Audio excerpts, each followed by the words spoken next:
Seorang calon pengantin pria tewas bunuh diri dengan melompat dari lantai 7 hotel berbintang di Manado, Sulawesi Utara pada Jumat tanggal 28 Mei tahun 2021, siang sekitar pukul 14 waktu Indonesia Barat.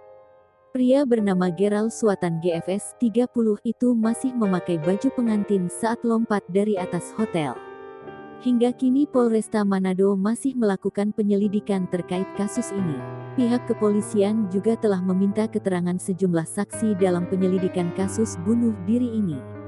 Dari hasil pemeriksaan awal, polisi menduga aksi bunuh diri dipicu permasalahan internal keluarga.